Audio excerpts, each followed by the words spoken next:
All right, everyone, welcome to the first episode of the On the Line Tennis Podcast. I'm your host, Noel Alberto, here with my co host, Oliver Dickson Jefford. How are you today, Oliver?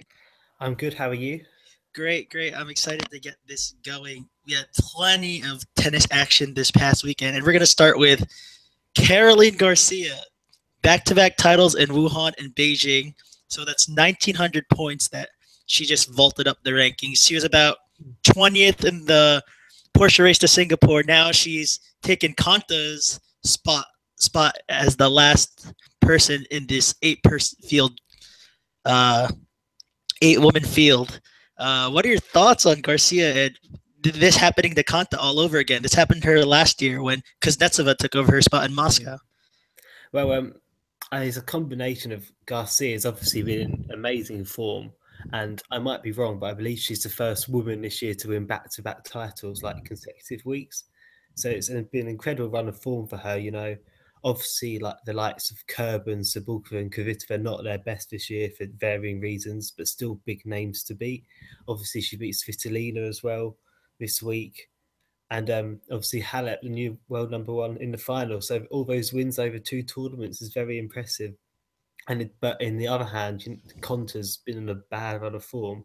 So while she's kind of slipping down, Garcia's been the one to take advantage. So she's done superbly well. And I find it extremely hard to see that Konta will leapfrog her.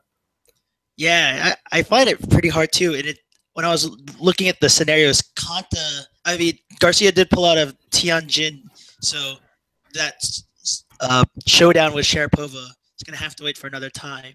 But looks like Konta needs to reach the Moscow final to reach Singapore, so it's going to be a tough ask for a player who's just not playing well right now. Absolutely. Also, Garcia has actually been refused a wildcard into Moscow. The tournament director is leaving it for a Russian player, hopefully. Wow. Maybe there's rumours that Sharapova could be ending her season in front of her own crowd. But it adds an interesting dynamic if Konta does go on to do it as something to remember. Yeah, that's interesting because as I look in the live WTA race right now, it looks like they're pretty close, just like about 100, maybe a couple hundred points. Yeah. Konta is 185 points back, and the qualification cut on the live WTA website is 3,865. Both women aren't playing this week, so it would definitely be something to see if Garcia doesn't get that wild card, and Konta, who already said she'll be playing it, gets it and qualifies that way. Yeah, I hope it doesn't matter. But if it does matter, and it turns out Konta does make the final, which seems unlikely at the moment, but it's obviously possible. You never know. It could be a big talking point. Yeah, absolutely. So you mentioned it earlier. Garcia defeated Simona Halep in that Beijing final, and Halep reached world number one after defeating someone who she could have taken she could have beaten to take world number one, was Ostapenko at the French Open. It was a fourth time's the charm for Simona.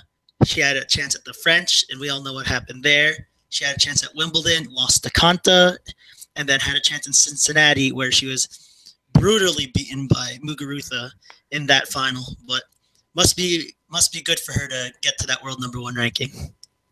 It must be incredible. She actually also had an opportunity at Eastbourne as well. Before Wimbledon, she was set in a double break-up against Wozniacki, and she kind of fell back into her old habits. Started hitting like one-handed backhands towards the end of that. So to finally get it, I think after a couple of times where she could say she kind of fell short of that match in Eastbourne, the French Open final, she was nearly a double break-up in the second set. The match against Konta Wimbledon was a great match. So I don't think that's particularly anything her fault. Obviously, didn't really show up in that Cincinnati final. So I think it's a huge weight off her shoulder, to be honest. A lot of people criticise her for not winning a slam and not being able to get to number one. And now she's got one of them. So I think she can focus a bit more now on trying to get a slam title. Yeah, I was just going to ask you about that. So just like Wozniacki and like Jelena Jankovic when she was world number one, there are a lot of criticisms for her not winning a Grand Slam title and being world number one. But surely being consistent over a calendar year is better proof that she better proof that of how great she is than winning a Grand Slam title. I absolutely agree. There's a reason why there's only been 25 world number ones, yet there's been, I think, nearly 50 Grand Slam champions in the WTA era, and that's because number one is a lot harder. And obviously, I'm sure she would have liked to have won a slam. She came close to winning a slam at the French Open, obviously twice back in 2014 as well. Lost in the final to Sharapova that year. But I think she if she can get off to a good start next season, that's something she hasn't done the past couple of years. She's got off to a pretty average start. Australian Open first round exits both times. Even if she doesn't win in Australia, which I think is likely because obviously she's a much better clay court player, I think a good start could set her up well up for the French Open maybe next year. Yeah, absolutely. And reading it, it looks she's the first Romanian since the computer rankings began to reach world number one. So that's pretty amazing. And now we're going to move on to the race for world number one, which is heating up pretty good now. So heading into Singapore, Halep, Muguruza, and Pliskova, I believe, aren't playing until Singapore, and there's 500 points between that top three right now, and each are defending just one round robin win in Singapore. And Svitolina is lurking, so she could actually move up to world three in the race if she wins the Hong Kong title. And Wozniacki and Venus could also play a role if they go deep in Hong Kong and then maybe play a major role in Singapore. Yeah, it's incredibly exciting. It's really hard to predict as well. I mean, a lot of it has got to see what happens, like you said, in Hong Kong. When all the people who are qualified are there, you can have a better look. But my instinct for the WTA finals is that the likes of Wozniacki and Svitolina could like the indoor conditions. Obviously, Wozniacki was a semi-finalist when she qualified before. Svitolina's never played the Indian Championships before. But I think but obviously it all depends on how many like Pliskova and Muguruza and Halep have got to defend. But it's going to be very interesting because it could be a case of the person who wins the title is not actually one who gets the number one ranking due to the way it works in the group stages and stuff. Yeah, absolutely. I believe was it last year what Sibylkova got out of the round robin with just one win because of her, I think, set or game percentage, and then all of a sudden she ended up winning the Singapore title. Radwanska did the same the year before as well. Both did the same. They both lost their first two matches, and then they won their final group stage match, and that was enough to get them both through. And then yes. Yeah, so anything can happen in Singapore. So exciting race for world number one. And I think it'll be even more exciting next year when we finally see the likes of Serena back, Azarenka, Sharapova with a full season. It's going to be absolutely crazy. Yeah, it'll be interesting to see how next season goes. I mean, there's been a lot of people saying this year's been unstable. There's been no one like dominant. So it'll be interesting to see if those three come back playing very well as they have done, whether there's like people are more competitive and perhaps a bit more consistent, because it could be extremely interesting. Like the Australian Open next year could be huge in terms of can Serena come and defend her title, because if she doesn't defend her title, she's already fallen quite far down the rankings because she hasn't played because of her pregnancy. She'll be down the rankings, so she'll be unseeded for lots of tournament. So we could see lots of big first round matches, especially considering Sharapova and Azarenka are still quite low down as well. So after the Australian Open, things like Indian Wells, Miami, even the clay court season could be fascinating to watch. Oh yeah, 2017. It is 2017. 2018 is going to be very exciting, even on the men's side. We're going to move to the men's side. So 2 ATP 500 events that just took place. So David Goffin wins his biggest career title in Tokyo. Was so close to it last year, losing to Kyrgios, and this is his second straight title in back-to-back weeks after winning Shenzhen. And it's a great story.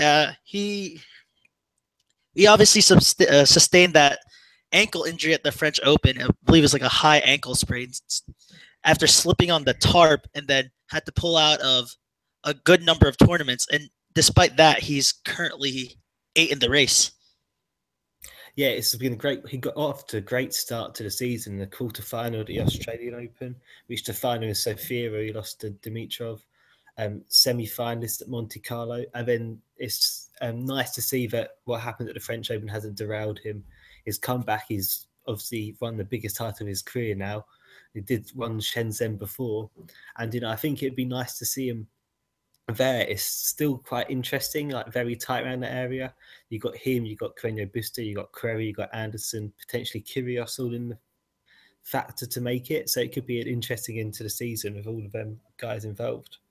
Yeah, definitely. And he is playing Shanghai, obviously, and I mean, a decent run can put him inside the top 10 for the first time in his career. He's actually at a career tied for his career high right now at number 10. So, be great for him to follow up, even if he doesn't make another final or win another title. Just another deep run on 3 consecutive weeks would be absolutely amazing for Goffin. Oh, absolutely. He's a very consistent player, but it's hard to see him, beating the likes of Nadal and Federer over the coming weeks. But if he can get on some good runs, which he could well do, I mean, I think he's capable of beating most other guys on the tour. He could really end the season on a high.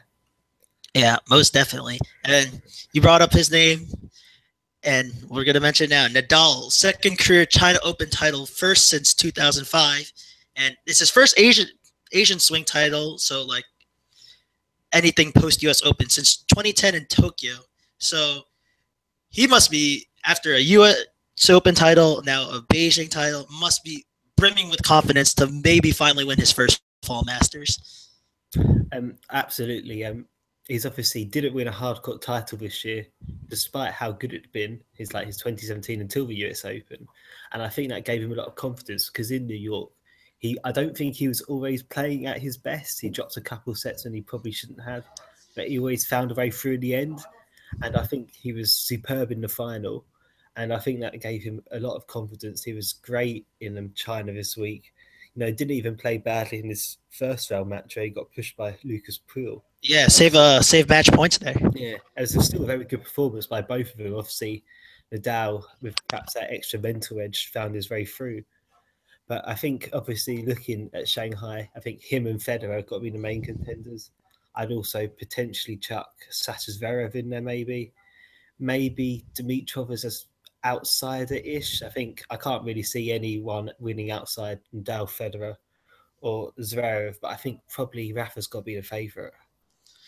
Yeah, it's interesting to see even the times when Nadal was world number 1, coming off like these great seasons. He was never the favorite heading into these Asian swing events. It mostly people would tip Murray or Djokovic or Federer to be the favorites, but now looks like Nadal has that title of the favorite heading into this. Well, yes, it's because obviously both him and Federer have had outstanding seasons, but obviously he's played the most tennis. He's the most battle-hardened. Obviously, we haven't seen Federer since the US Open, and his US Open was affected by injury, and the fact he's playing suggests he's better. But Nadal has that rhythm from last week. He has the rhythm from the US Open, and I know he hasn't beaten Federer this week, but if they were to meet, I think even he would probably be the slight favourite for that encounter. Yeah, agree there. So the lead for Nadal is about 2,300 points on the world number 1. So I believe Nadal is defending second or third round points here from Shanghai last year, but that's not much considering most of us have him going pretty far in the tournament. And then after that, and Federer obviously no points to defend for the rest of the year. So it's going to be a great race for world number 1 there too. Absolutely. I mean, it's obviously much more of a 2-horse race than the WTA one. I do think Nadal has the edge because he has built up a lead by playing more tournaments. You couldn't rule Federer out of it, especially if he's played as well as he did in Indian Wells, Miami. And obviously in Australia, I think Indian Wells and Miami was probably his peak this year, aside from Wimbledon. So I think it's going to be interesting. I would give the edge to Nadal. I would be surprised if Nadal didn't do it. But obviously Federer's got a decent shot himself. Yeah, most definitely. So now we're going to preview some of this week's tournaments. So obviously the big one, the Masters in Shanghai. So looking at it, looks like Nadal Pouille could clash in the third round if they both win their second round matches. So that is going to be very entertaining again. I'm expecting probably another 3-setter there. You'd think so. Obviously, Prill's been in very inconsistent form of late. He's on a bit of a losing streak, but obviously he beat Nadal at the US Open last year, pushed him extremely tight. Obviously, just the other week, last week, in fact. So if they do meet, I think it could be tight again.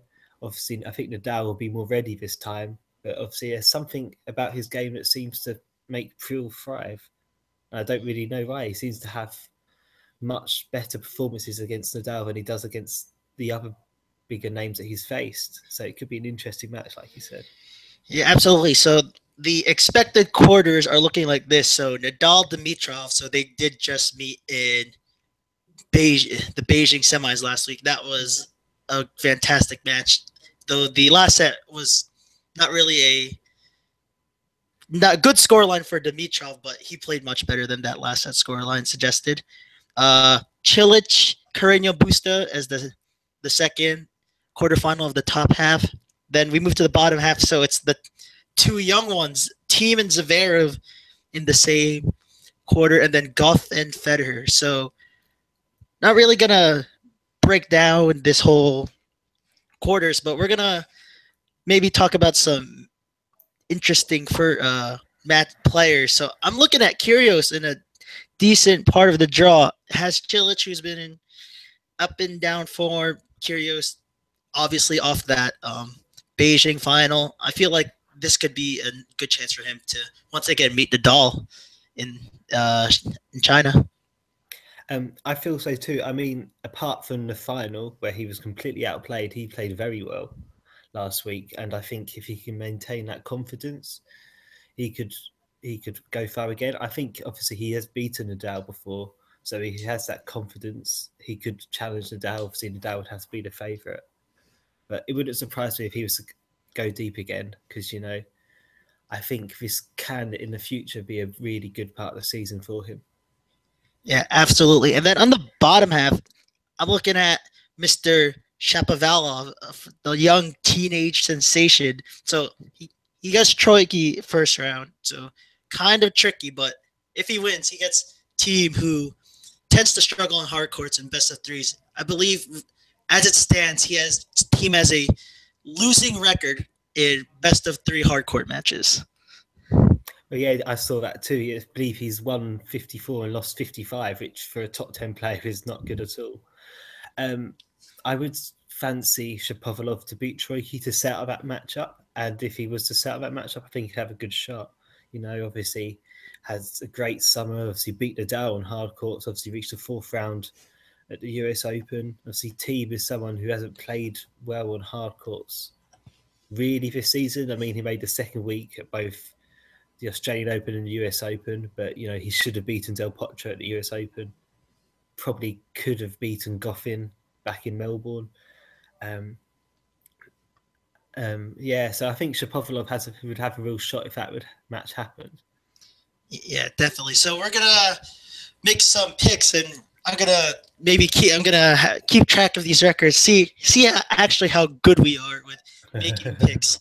So we're gonna have so here's how it's gonna go down. We're gonna pick semifinalists, and then obviously our finalist and winner, a sleeper pick, and then an early exit. So we know the tournaments on both in Shanghai and then Hong Kong, Tianjin, and Linz have all started, but it's still relatively early where we can make these picks. So my semifinalists are going to be Nadal, Kyrgios, Sasha Zverev, and Federer, and I'm going to go a Kyrgios Federer final with Federer winning it. I would also go for Nadal. I would say Nadal. I think Carreño Busta maybe. I think he could be in good runs. So I'd go for Nadal beating Carreño Busta in the first semi-final. Bottom half of the draw, I'd have Federer beating Zverev.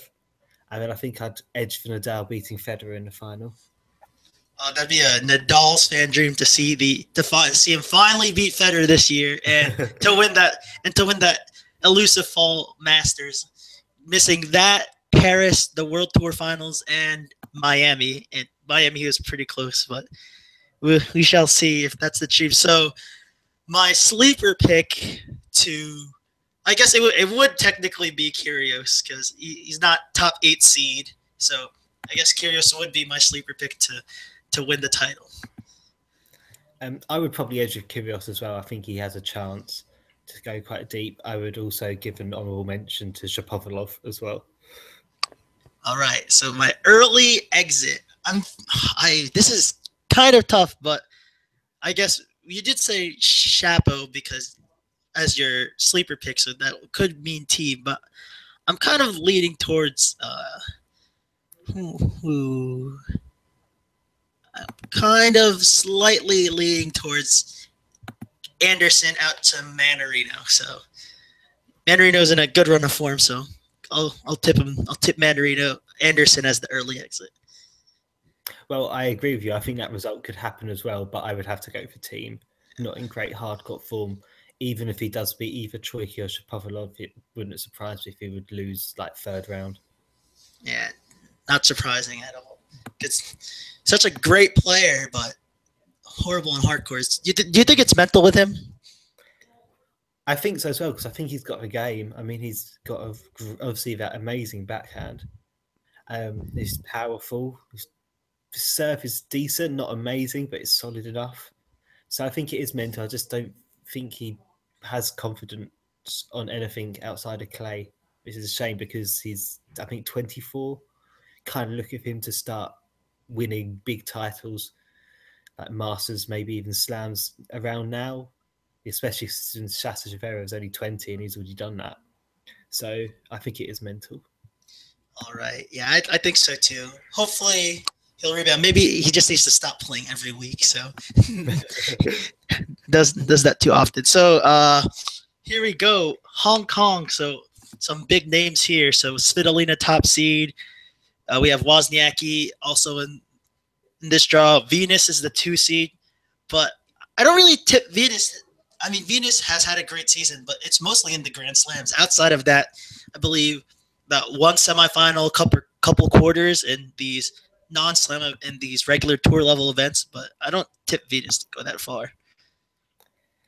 I think she has a chance, but like you said, it's been Australian Open, Wimbledon, her 2 finals this year, and obviously a semi-final at the US. It's been an amazing form there. And quarters at the French. Yeah, I think second week. Yeah. Yeah, so she's been amazing at the slams, which for someone her age is incredible. But looking at the draw, I can see her in the field like Pavlyuchenkova there. She's been in okay form recently. There's this predicted quarterfinal Naomi Osaka potential second round match. Had a good match at Wimbledon, so that could be fun. And obviously, Svitolina Wozniacki on the other side of the draw in the final. Yep. So my semifinalists, tipping Svitolina just over Wozniacki. Well, my semifinals would be Svitolina Wozniacki, and then my other one, I think this bottom half's a little trickier than Radwanska is not in the best of form. Venus hasn't done well outside of the slams. I'm gonna go Pavlyuchenkova and I'm gonna go Vesnina, who's on the wild card. I'm also going to go for Svitolina Wozniacki. I find it hard to see anyone there who could potentially challenge them. Maybe Svitolina's quarterfinal opponent, Zhang Shui, could be a test. She's obviously played quite well the past few weeks. But I would have to say Svitolina Wozniacki semi-final, probably Svitolina winning, considering how comfortable she's been in their 2 Premier finals this year. Bottom half, I will have Venus in the semi-finals, but I'm going to say I think Vesnina as well could sneak through. I think I'm going to have a Svitolina Vesnina final. All right. I'm tipping this Svitolina Pavlyuchenkova final. I'm having Svitolina win it. I think she's just too good. I mean, even when she lost to Garcia, she just played well. I think Svitolina is just in too good of a form to not win this title. I agree. I mean, her slam results have been good, not amazing. They've been good. I think outside the slam, she's probably been the most consistent player this year. Earlier in the season, you would have said it would have been Karolina Pliskova, but her form post her Eastbourne win has kind of been a bit meh. So I think Svitolina is probably the one to watch for the rest of the season. So Svitolina over who in the title? Did you say Svitolina over Vesnina? Okay. So my sleeper pick.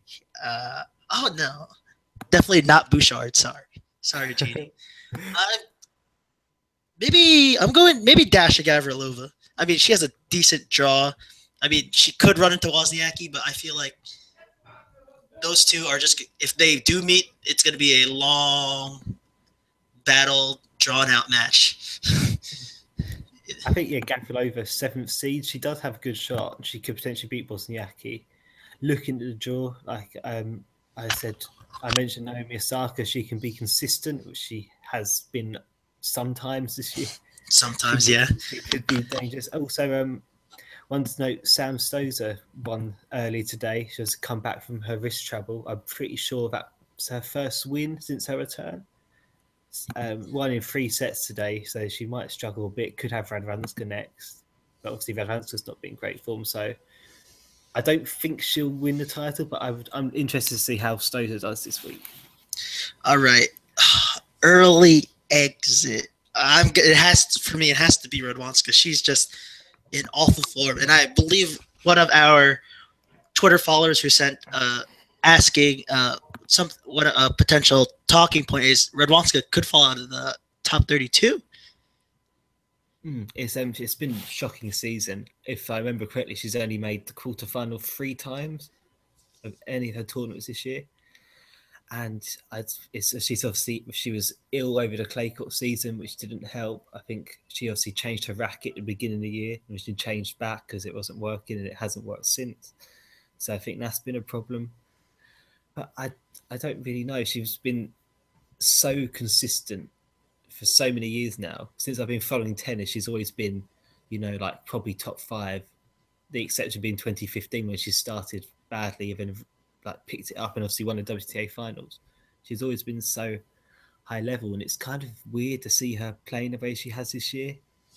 Not very confident, losing lots of matches that she's won easily in the past. So it makes you wonder. It'd be interesting to see if anything, because she's obviously going to be very low down. She's going to be drawn against the big names early on in tournaments. It'd be interesting to see how she's able to perform in then. Yeah, so the live rankings has her at 26, and she could vault, hypothetically, if she wins this title, to around 20, but that looks highly unlikely. Her official rank right now is 18, but after last week she moved down 7 spots, so it's not looking the best for Radwanska. No, not at all. Obviously, she doesn't look like she's going to qualify for Zhuhai, which is something that Kerb and Sabalka have also had poor seasons. It looks like they might just scrape into that. So she's had a really below par season. So, yeah. It'll be interesting to see what happens with her. Yeah, definitely. So now we move to Tianjin, where we obviously mentioned earlier Garcia pulled out. And she was set to be the top seed to play Sharapova, but now it's Arena with the reorder of the draw. Begu plays Sharapova, and not as exciting, but it is exciting to see Sharapova on the court once again. Kvitova, the 2 seed. Looks like Vekic is the 4 seed. And then, 3 seed is Peng Shuai. So, I'm gonna lean for my semifinal a Peng Shuai Maria semifinal for the top half, and then bottom half. I'm gonna go a little. I'm gonna go Vekic, and gonna go Lesia Sarenko. That's kind of what I was thinking as well, to be honest. I definitely agree with Shrey Sharapova semi-final. Obviously, Kvitova has been on and off since her return. It's hard to tell. She's the big unknown because you don't know which one, whether she's going to play well or bad. If she plays well, she could easily win the title. But Serenko's had a fairly solid season as well. Really big title in Acapulco for her. So I think I'm going to agree with you exactly. Vekic, Serenko in the bottom half as well. And then I think I'll have Sharapova take the title over. I'm gonna go Serenko over Vekic. Sharapova, Serenko final. And I'm gonna have Sharapova takes the title. I'm gonna go for a Shui Serenko final, and I think Shui might edge that. Shui's also had a very consistent season as well, and I think she has more match practice than Sharapova, so I think she'll win that match if it happens. So yeah, I think she's obviously won the title on home soil already this year in Nanchang, so I think she could have a good week. Yeah, but I mentioned it's home soil for Peng Shui, so huge advantage there with the crowd backing her. All right, so my dark horse. I guess would Sharapova really be a dark horse? I don't think so. No, I don't think you can say in any tournament. No. I mean, the ranking's not big, but the name is. Yeah, so. The name is, yeah. That's like cheating the system. I'm going to go with someone who made the final in Korea, Beatrice Haddad-Maia, who took Ostapenko to 3 sets in that Korea Open final. So I'm going to she'll be my dark horse. Even though I have Vekic going to the semis, I definitely see it's possible. I mean, there's like Alison Risk is in there. She's, I believe, reached a final there before. So she could be dangerous. Yulia Putintseva there. I think Maria Sakkari is an interesting one to watch. Has performed nicely in the slams this year. 3rd round at Wimbledon, 3rd round at US Open. I believe similar results at the, Australia and at the French as well. I can't remember exactly. But she's never played amazingly well at a tour level tournament. So I'm interested to see how she does. She has a winnable 1st round match. So I'd like to see how she does this week. She's seeded 6th, so she technically should win a couple of matches. Yeah, should, but seeds mean nothing in the WTA these days. So my early exit. This would be interesting, but I'm leaning towards Petra. I just don't know which Petra will show up. That's the thing. It's true. I mean, I can see she should win her 1st round match, but yeah, I mean, you never know which one shows up. Maybe, I mean, easily, I know I have Serenko going far, but she has a difficult 1st round match against Duan Yingying. She's someone who can cause trouble for people on her day. So maybe even her, even though I've got to reach in the final. So it's hard to tell. It's a tournament like that where there's a lot of potentially tight 1st round matches. Yeah, definitely. So now we move on to the final WTA tournament happening this week. Yeah, plenty of WTA action. So in Linz, Austria, where I think not even the seeds are the main talking point, but the main talking point would be the return of Belinda Bencic in this draw. Absolutely. It's great to see her back. She's obviously done well on the ITF circuit since her return. I think last month, obviously missed virtually all the season before that, apart from the Australian Open. It's going to be interesting to see how she does. I'm not expecting her to come straight back in and win the title, but an encouraging result would be nice to see. Yeah, so yeah, I don't have her as my semi-finalist, but I do see her as like the dark horse. If everything goes well, which is asking a lot for someone who's just returning off of injury, back and just into the swing of things in the tour level circuit, but I guess she would be my dark horse. Yeah, I'd have to say she's, like I said, Sharapova is I said Kvitova is the great unknown in Tianjin because you don't know what's going to play. She's the great unknown here because if she brings her form she's had in the ITF, she could make very difficult for people. Definitely. So interesting about draw here. Well, Rybarikova is the top seed. I mean, she did have the great run in Wimbledon, but like and like for the like since then, and then Burton's we have Kirstea, like so decent top half, and then Niculescu, who's playing right now, Puig, who's just struggled for form ever since she won the gold medal last year, Contavi. So, and then but the bottom, the 2 seed Streets of definitely has to be my favorite. So I'll have a Streets of Contavi in my bottom half semi. My top half, I'm gonna go Siniakova and Kirstea, so a little out there. I agree with Sestay. Sestay is my pick to win the tournament. She's been in very solid form this year. She's going to be back in the top 40 for the first time in, I think, 4 years since 2013. So I would say her, and I would say her beating Burton's in the semi-final. For the bottom half of the draw, I would say Strichkova as well. I would say the same as you, Strichkova, Kontaveit. I'd have Strichkova winning that match, but then Sestaya beating her in the final. Yeah, I'm just the opposite of you here. I'll have the Streets of Kirstea final, but I'll have the Czech winning that one. So now we move on to so we did mention this earlier, the some of the players in the WTA finals draw. So we had Muguruza, Halep, Svitolina, Pliskova, Wozniacki, Venus, and Ostapenko all qualified.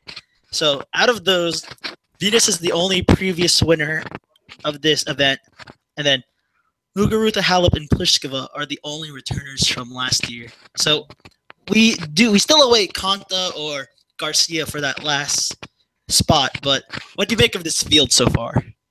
It's a very exciting field. Obviously, we've got people from last year have done well. Obviously, Pliskova's had another solid season. Obviously, he hasn't won a slam, but still been playing well again. Obviously, Halep now number one. Muguruza having won the Wimbledon title. Obviously, Venus back playing some of the best tennis of her career in the slam. She's able to bring that for what's seen as effectively a fifth slam. Ostapenko, who's been just probably the story of the year over both sides of the tennis tours. So yeah, it's exciting. There's Svitolina as well. Had a real breakout season. Got a big opportunity there. Wozniacki continuing her form from last year throughout the whole season. Obviously, finally having won a title now as well. So I think it's going to be an incredibly exciting tournament. You can't say there's an outstanding favourite like you can have when Serena's played in the past. So yeah, definitely. That's what makes it particularly interesting. Yeah, definitely. I don't think there's a favorite. Well, I do think we could see like someone who's never played here in Svitolina win it, or Wozniacki, who's made the final, lost to Clijsters in a thrilling 3-setter, like it back in the early 2010s. Potentially when it's wide open field, and especially if someone who like Garcia, who's just in fine form, comes in, it's literally anyone's tournament to take. Absolutely. I mean, obviously, we don't know if it's going to be Garcia or Konta yet. Obviously, Konta's not been great form, but then if she does qualify, she's had a good run in Moscow, hypothetically. So it'll be interesting, whoever out of them two qualifies. It should be an exciting week. Yep. So our last main topic that we've had some followers ask us to talk about is the next gen finals. So as it stands, which are taking place in Milan, just a few days before the ATP World Tour Finals kick off in the O2. So as it stands, Sasha Zverev is the only qualifier. But any chance he goes to Milan? Well, he said that's his intention to play both Milan and in London, but he will surely be prioritising London. So, I mean, if it comes to picking between them two, he will choose London. So he could maybe play Milan. I wouldn't be surprised at all if he doesn't, to be honest, in which case the tournament's quite open because he would be the huge favourite if he does play. Yeah, I agree. I personally don't think he'll go. It's just I believe it's the 7th through to the 11th of November. The O2 starts at 12. It's just too close, like date-wise. very close. So I can't see him playing it, especially considering the way the tour's gone this year. He has a shot of winning in London. Let's say, I mean, he's played very well. Obviously, 2 Masters titles. So yeah, I think so. If considering he's a contender for that and a strong contender, I would be surprised if he plays in Milan, even though he does say that's his plan at the moment. Yeah, agree. So if we take out Sasha, the current field would be Andrei Rublev, great U.S. Open run. Karen Khachanov, decent season, has had some up and down results, but he's had the decent results to get him to where he is right now. Chapo, obviously great run in Canada and the U.S. Coric, Coric is just like one of those mysterious players. You never know what you're gonna get out of Borna.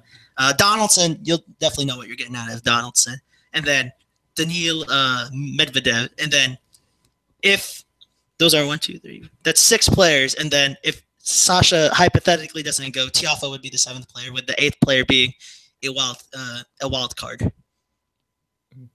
It's an interesting field. I think the 2 ones that stand out for me are certainly Shapovalov and Rublev. Obviously, Shapovalov, a great hardcourt summer, and Rublev, someone who's been touted as being a great talent, really proving it. Obviously, beat Dimitrov at the US Open, won his first ATP title, and I think Umak is a lucky loser back on the clay.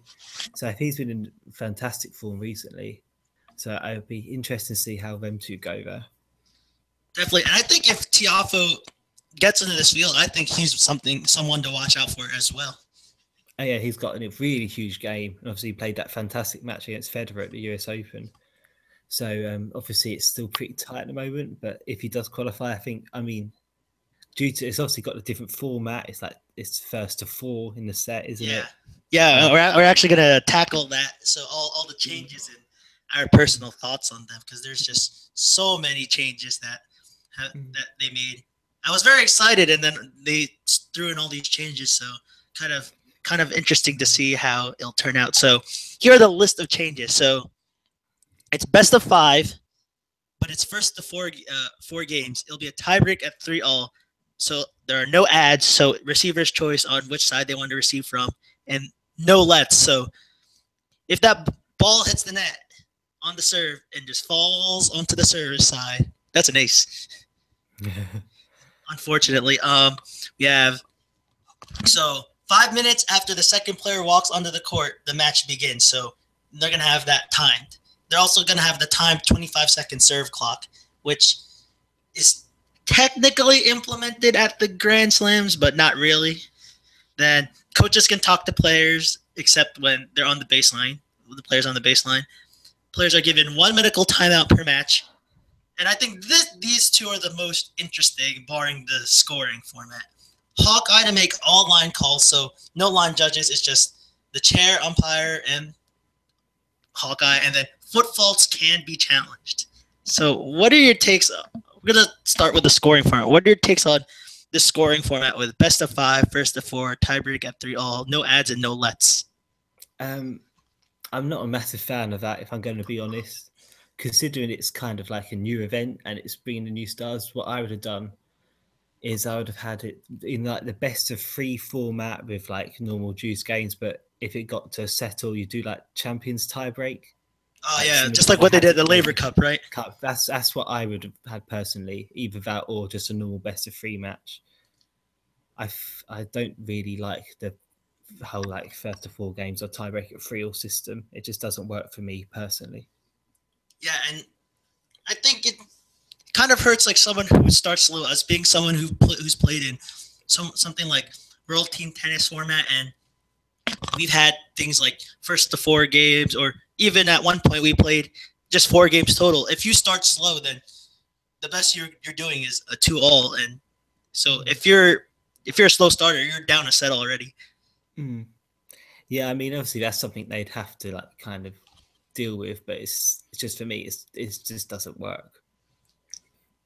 Yeah, I think the no ads is fine, but the no lets is kind of difficult, especially because I know there are a decent amount of lets that they just pip the net on a huge serve, but there are obviously those lets that hit the top of the net and just fall over, and that's a point, and you can't do anything about it.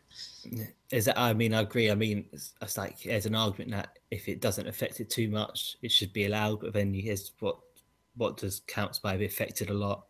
Like, I think it's just a system where if it hits the net and lands in, it's like second serve again or first serve again, whatever. I think they just need to keep it like that, personally. Yeah. The clocks, I don't mind the 5 minutes after. But I think for the 5 minutes after the second player walks onto the court, it should be once they obviously do the handshake, the coin toss, and they actually have a timed 5 minute warm-up. I feel like they could be a little rushed if it's that second player walks onto the court. Yeah, I mean, I think the warm-up is something that can be looked at in terms of decreasing the length on like every side, so it could be something that's interesting to see. I think a timed 5 minute warm-up, even like you said, is probably the best idea to go for.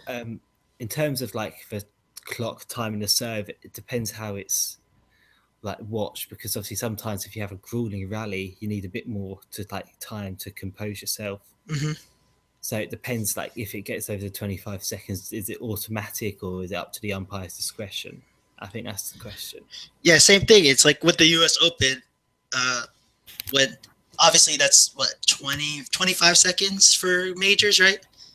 The clock, or is it 20? 20 for majors. It's 25 on the tours, which is the issue. Oh yeah. So, but the thing is, like, obviously grueling rallies, but at the US Open, there's a lot of crowd noise. So obviously, umpires are telling crowds to like just quiet down, or players are just not back away from the service line. Does that affect the 25 seconds as well? It's like something to be looked into. I think it's certainly an interesting idea, but there's too many dark areas in it at the moment. I think if they work them out, like you said, the crowd noise at tournaments like the US Open, like the length of the rally, because it does have an impact. If you've come off like a 30, 40 stroke rally, which happens sometimes, you're probably going to be knackered. So I think if they look into them, I think that could be something which could be good on the tour, like full time. Yeah, definitely. I think the coaches talking to players and the medical timeout rules are fine. You agree? Sorry? So some of the rules are the two additional rules are coaches can talk. I think they're going to try and look into like the on-court coaching thing that the WT has, and then they're given one medical timeout per match. I think those rules are fine. Agree? Yeah, the medical timeout one is perfect. I think if you need more than that, you might need to consider retiring, because it's clearly a major issue. Obviously, there's things, some of them don't count as medical timeouts, whatever.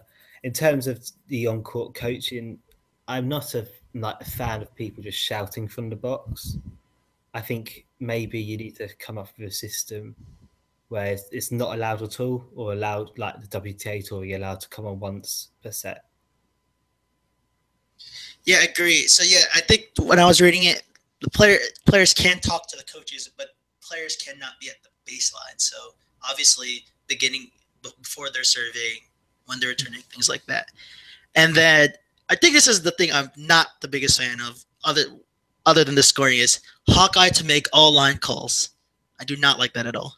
No, I don't like that. I mean, obviously, like line judges, umpires can make mistakes, but so can Hawkeye. It's not the perfect system at all. We saw a couple of times at the US Open where Hawkeye made mistakes. I believe in one of Pablo Carreño's boosters matches, I can't remember if it was either against Shapovalov or Schwartzman, but in one of those matches, Hawkeye made the wrong call. It was clearly in and the ball was called out, or the other way around, I think, actually. So I think that's something that should stay the same the way it got it now. I think Hawkeye to assist the calls. I think challenging foot faults, like you mentioned earlier, I think that could be a good thing. But I wouldn't scrap umpires and line judges. Yeah, that's what you love about tennis, the human element. Like a lot of just like casual tennis fans who just go to the events, not really for the tennis, but just to see the big names. They love seeing like the Hawkeye. So like how dramatic things, like balls in by 1 millimeter, things like that. So I don't think Hawkeye to make all eye calls is the best thing ever. No, and also the issue of that is how does that happen? Does it make a loud noise? But then there could be a delay with that. Like I don't know. So I disagree with that one quite a lot. That's probably the one I strongly disagree with the most. Yep. So before we go, we're gonna obviously. So Oliver, where can everyone find you on social media? On Twitter, my at name is Oliver DJ lower dash SJ, I think. Gonna Is that actually, right? gonna, I gonna think actually, I'm I gonna, might have got it. Oh, gonna actually check our. It's yeah, it's yeah, you're right, at Oliver DJ 98 underscore SJ. there you go. I can't remember. I've changed it too many times. All right, and then I'm at Not First Noel, and then you can find the podcast Twitter at On the Line Pod. So we'll be back next week to talk all things Shanghai, WTA, and then things like that. And then you could also find